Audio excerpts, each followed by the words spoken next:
This morning we welcome Raj Nigam back to our pulpit. Raj grew up in India and has been in the U.S. for more than 50 years. He did his graduate work in applied mathematics and statistics and worked for RCA Corporation and Merrill Lynch before retiring in 2004. He keeps himself busy with tennis, gardening, photography, family history, reading, chess, recreational mathematics, science fiction, and some travel. He and his wife, Elaine, have been active members of the Unitarian Universalist Congregation of Princeton for nearly 45 years, where he served as president of the congregation. He is currently actively involved with UU Faith Action. Raj would like to welcome you to speak to him after the service and to provide any feedback that you may have on this morning's service. Please join me in welcoming Raj Nigam.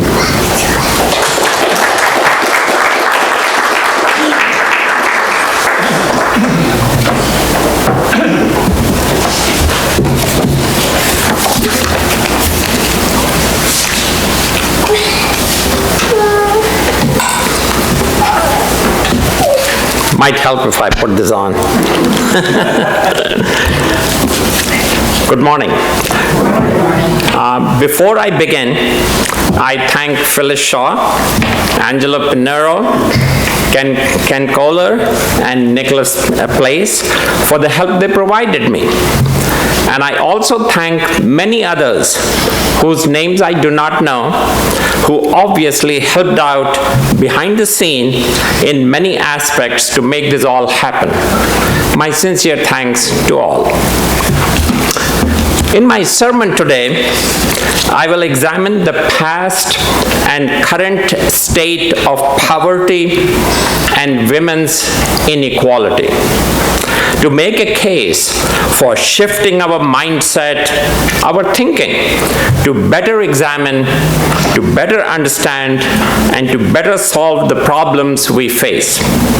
There are a few mindset thinking shifts I will explore. First, my own, to use data, analysis, and reasoning to better understand social issues. Second, that proposed by Hans Rosling, to realize that there are many significant positive trends that have occurred in the past 20 years. He also proposes some techniques to help adopt this positive mindset. And finally, I will refer to Melinda Gates to emphasize that listening to the stories of the community with empathy is a very effective way to find and implement solutions and promote empowerment. I'll start with myself first. My business career was awash in applied math, lots of data analysis, and reasoning. I was a data analyst and a scientist. I was rather forceful, maybe even obsessive, about understanding data, what it represented, and different ways it could be interpreted. Passion and perseverance were the key traits I valued. So much that when interviewing someone for my management science group at Merrill Lynch, I left all the technical skills for others in my group to explore and evaluate. And when my turn came, at the last, I had one simple request of each interviewee. Tell me a story. The interviewee would invariably ask, what kind of a story do you want? Do you want a business story or a personal story? And I would reply, I don't recall mentioning any constraints. I figured listening to their own story would tell me a lot about their mindset, their thinking regarding their passion, their perseverance, and their ability to deal with complex problems than any straightforward questioning would ever give me. In my first 60 years of my life, all this deep analytical thinking was concentrated on the business projects with focus on the firm, the competitor, the industry. Being naturally inquisitive, I used to apply my probing to other data areas also, but never with that significant degree of intensity. Looking at humankind, the society, I had felt rather comfortable about the overall progress we humans had made in all areas over the decades and centuries overall. Starting in 2016, about 3-4 years ago, I could see a change in focus happening in me. I kept hearing of more and more bad news of our current world problems and messes. Oppression, racism, law and order, sexism, economic exploitation, just to name a few. The internet and social media played a big and new role in the dissemination of information and blatant distortions. They were significantly troubling and a wake-up call to me. Then the election results in early November 2016 hit me like a ton of bricks. All these provoked the data analyst and the scientist in me to better analyze and process the news and information and to think deeply and differently about societal problems, especially of the underprivileged section. It influenced a change in my mindset, in my thinking, away from the business issues to seriously assessing social and societal issues. But it was also a double-edged sword for me. On one hand, I learned that our practices and approaches were far more exclusionary, blatant as well as subtle than I had realized. And on the other hand, I kept questioning whether some of the things were really that bad as individual anecdotes get magnified and warped through selective data, leading to incorrect patterns of the larger world. I kept struggling with how to cope with all this selective and biased data now available in large quantities. I got a big break when in early April last year, 2019, my daughter-in-law, Milena Nigam, sent me an email saying, "Hi Raj, I'm really enjoying this book and thought it might be one you like also." And she mentioned the book Factfulness by Hans Rosling. Not only did I value her recommendation, but the cover of the book also quoted Bill Gates saying, "One of the most important books I've ever read, an indispensable guide to thinking clearly about the world." Those two endorsements did it for me. I bought the book, started reading it, and marking it with my red pen. Rosling presents a structured way to analyze past and present data, the questions to ask, and how to approach getting a worldview based on reliable facts. Just what this scientist and data analyst needed and was looking for. Armed with reliable facts, Rosling makes a compelling case for changing our mindsets, our thinking, so we respond meaningfully to opportunities for the future. Let me get into just a few data examples that Rosling cites. Consider child mortality, defined as children dying before they reach the age of 5 years.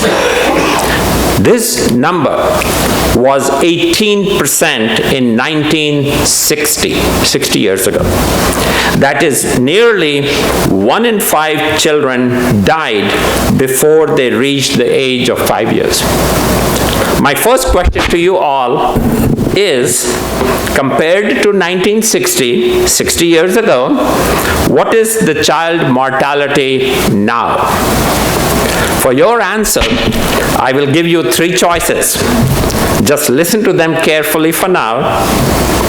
Compared to 60 years ago, child mortality rate has, choice 1, remained the same, 18%. Choice 2, almost halved to 9%. And choice 3, almost 1/4 now to 4.5%. I'll repeat the 3 choices, but this time raise your hand for your choice. Compared to 60 years ago, the child mortality rate has, choice 1, remained the same. Okay, a few. Choice 2, almost halved to 9%. Okay. And choice 3, almost 1/4 now down to 4.5%. Few. Well, in the last 60 years, the child mortality rate has actually dropped to almost 1/4, from 18% in 1960 to 4.3% in 2015. Is this worldwide? Yes. It seems some of us were aware of this. I'll cite data in some more areas, but we are done with the show of hands.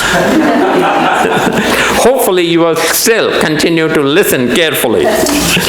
Looking back 60 years back again, the number of births per woman worldwide is down from 5 births per woman in 1965 to 2.5% in 2015. You may be tempted to think that these numbers are primarily influenced by changes in the so-called Western world. But in fact, births per woman and child mortality rates have plummeted across the globe. Beyond all doubt, something huge has happened. What a fundamental and humongous improvement for humanity. This is truly amazing. It was amazing to me. Let me switch to a shorter horizon of just 20 years. In low-income countries, not the whole world, just low-income countries across the world, 40% of the women, of the girls, younger girls, finished their primary schooling in year 2000. In 2017, nearly 20 years ago, that has not remained the same 40%. It has not shown a modest increase to 50%, but it is now 60%. 60% of the girls in low-income countries now finish their primary schooling. Lastly, one last thing, let me consider extreme poverty, defined as income of less than $2 a day. Extreme poverty. In 1997, the percentage of the world population living in extreme poverty was nearly 30%, 29%. In 1997. In 2017, just 20 years later, it did not double to 58%. It did not remain the same at 29%. But in 2017, it is now down to 9%.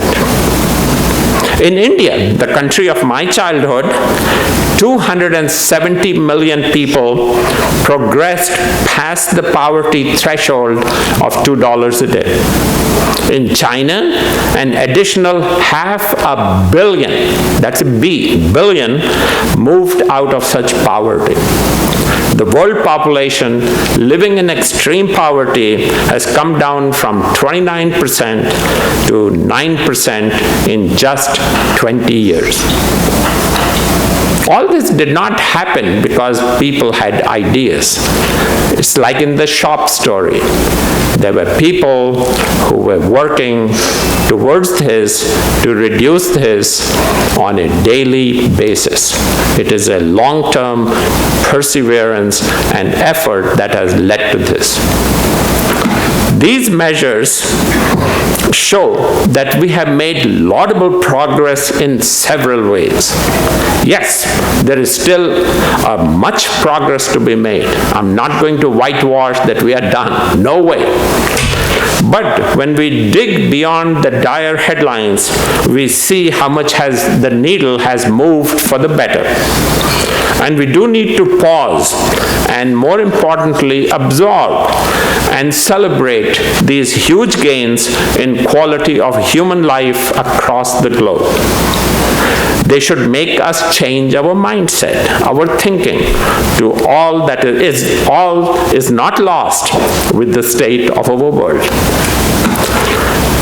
If these numbers, basically reliably verified data, were surprising to you as they were to me, we are in good company. Rosling found that for just about all the data-driven questions, we, including experts, systematically get the answers wrong. So wrong that many times only about 6% of the people choose the right answer. And that is far below the 33% we would expect on a random basis given 3 choices. Also, he found that the answers were biasedly wrong. Far more think the world is significantly worse off than it actually is. So it is imperative that we change our mindset, our basic thinking of how to evaluate reality. What is the point in developing future improvement tactics and strategies if we have a 20-year-old mindset or a 30-year-old mindset? We need to change that first. And we have particular ways to go about it. Rosling mentions a few simple ways to keep your mindset focused. I will highlight just 2 of them. The first is to concentrate on the larger data trends. We should avoid the single perspective inclination. Looking at wider and deeper time spans, as we did in looking at child mortality and extreme poverty, is a good way to do it. And we should extend this reading to multiple sources when getting information online. Looking at data in multiple ways with multiple perspectives is essential to better understand the interrelationships and the complexity that drive the data. The second, suggested by Rosling, is to avoid negative anecdotes. We have to realize that our daily news, our media in general, will emphasize those. That gets our attention. That is their job, their livelihood. So they appeal to our fears and cater to the dramatics and the extremes. If an airplane crashes and 200 people die, that makes the headline news. When is the last time you saw an headline that an additional nearly 6,000 children got an immunization or vaccination that day? Don't misunderstand me. As moral beings, we must respond to individual cases. We must. To individual crises. We cannot ignore the 200 families that lost their loved ones in an airplane crash. We cannot. But in total, we live in a very different world from our ancient ancestors who lived in a different world, who had to be constantly on the lookout for threats. We have to slowly decondition ourselves to live in less fear and dramatics. We need to tamp down the extremes, as they usually represent a very small minority. A statistician would call that trimming the tails. Sure, there are many problems, serious problems facing us today. But the world offers no shortage for reasons to despair. But we need to get a better reality of what's going on, so that we have a better understanding of the past and the present, and we are in a better shape to see what is likely to happen in the future. Just as I was getting comfortable with the suggested how-to techniques and working on changing my own mindset, it occurred to me that this was just a part of the total. As Rosling himself says, the world cannot be understood without numbers. But the world cannot be understood with numbers alone. So in mathematical terms, data is necessary, but not sufficient. So what else is needed? Well, April last year must have been my lucky month, as I came across an NPR talk show that was about Melinda Gates's very recently published book, The Moment of Lift: How Empowering Women Changes the World. The talk show mentioned that she shows how there has never been more opportunity to change the world and ourselves. I knew that Melinda Gates had been on a mission to find solutions for women and children with the most urgent need wherever they lived. So once again, I picked up the book and my red pen. The book made an immediate synergistic connect with me. Melinda Gates mentions Hans Rosling, the book that I had just read, The Factfulness, right in the beginning. She says, Hans Rosling's original work with data and graphics has helped me see the world as it is. Gates asserts that first, reliable data, science, analysis, and reasoning are critical. Then she goes further. She asserts that equally critical is the way we deliver the science and the procedures. We not only have to keep working on innovation in products, in science and technology, but also we have to work with the same passion on innovation in delivery systems. Both are indispensable for a better future. In her book, her main push is on delivery systems, procedures and processes that reach the poor and the low-income individuals. Before I get into some specifics on how she has accomplished that, I have to mention her main overall message. In her own words, from many metrics, the inclusion, elevation, and empowerment of women correlate with the wealth and health of societies. It is crucial that we really understand this link. Gates makes a very compelling case that if you want to lift a society up, you need to stop putting women down. When we lift others up, we lift up all up also. Such moments of lift happen when women have enough support, education, and economic opportunity to empower themselves. Back to the details. Gates recommended how-to technique for arriving at effective delivery systems is to start by listening to people's stories of their needs and concerns, and to do it with empathy and act with dignity and respect for all. Then comes forming self-help groups for specific needs. Gates notes that in these self-help groups, women empower each other, beginning simply by talking with each other. She states, their cup is not empty. You can't pour ideas, your ideas, into it. Their cup is already full. So you have to listen and understand what's in their cup. Listening to them allows us to understand their ideas in the context of their values, their concerns, their stigmas, and their practices.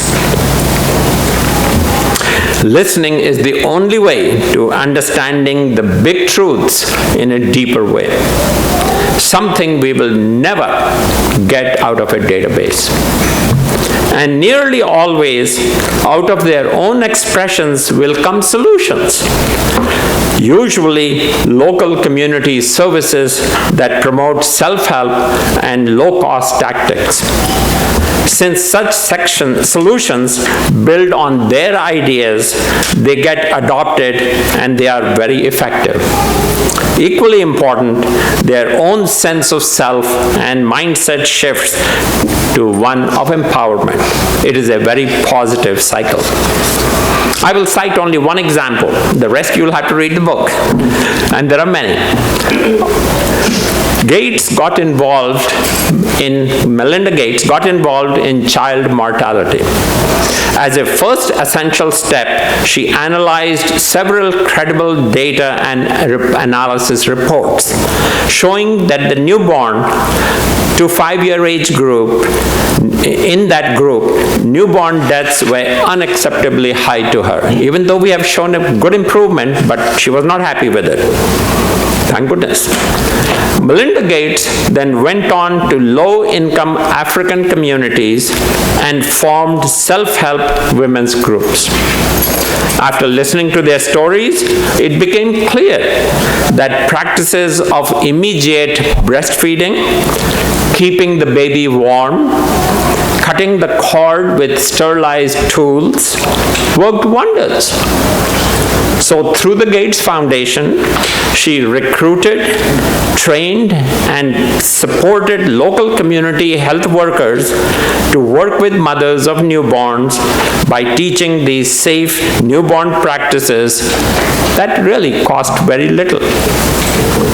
It did not involve, at that stage, building expensive hospitals, but it involved local people and local training, a very different but effective cost approach, with which Melinda Gates is very results-oriented and significantly reduced newborn deaths in that area.